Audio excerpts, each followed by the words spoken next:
And here is the review for my personal favorite kit that I have so far.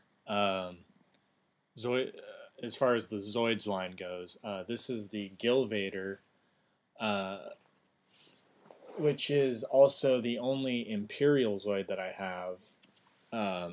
All the others are Republic, but comes with a little chrome silver pilot because he's special because he has such a badass machine.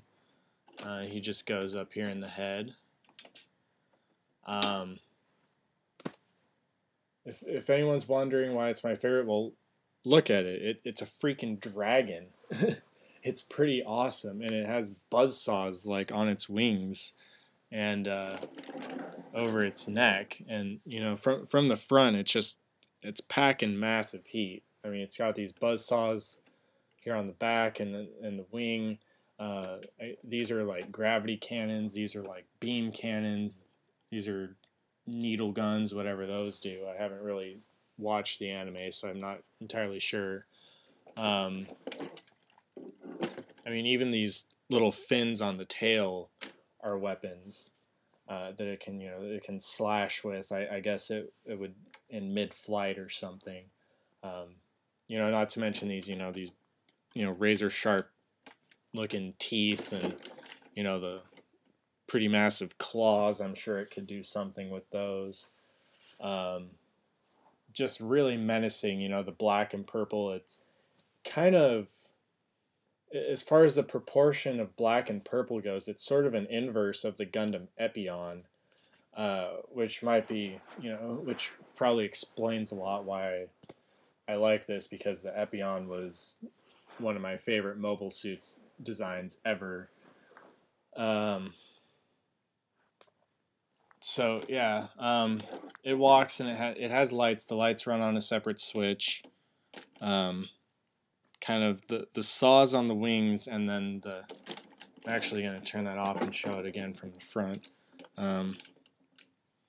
Yeah, both of the saws and the head light up, and then they all kind of flash, and there doesn't seem to be any sort of timing to it that's regular. They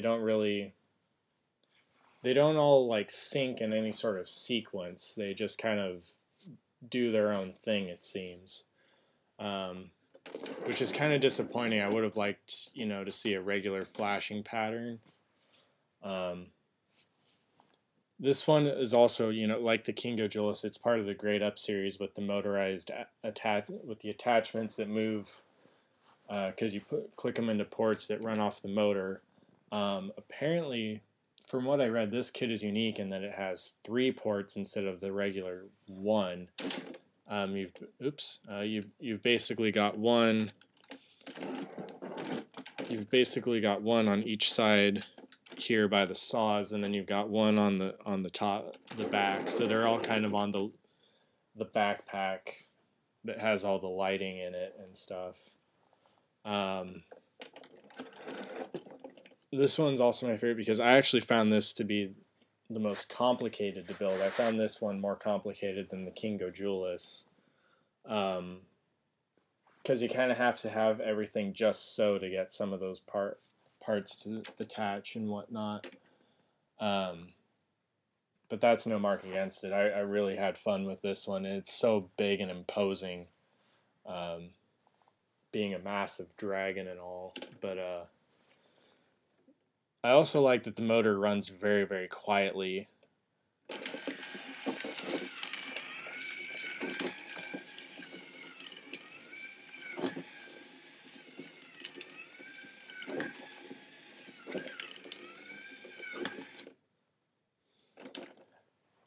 Super, super quiet motor. Oh my god. I can't even begin to express how much I appreciate that it's not loud.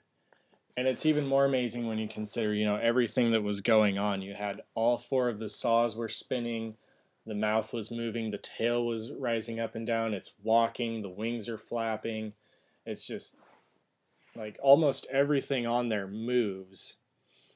And it's almost silent by comparison to any of the other kits I have. I mean, the wind-up kit is louder than that. Um, just absolutely gorgeous. This one was actually the cheapest of the big four. This is the fourth of the biggest four kits ever, and the only Imperial one as well at that, obviously. But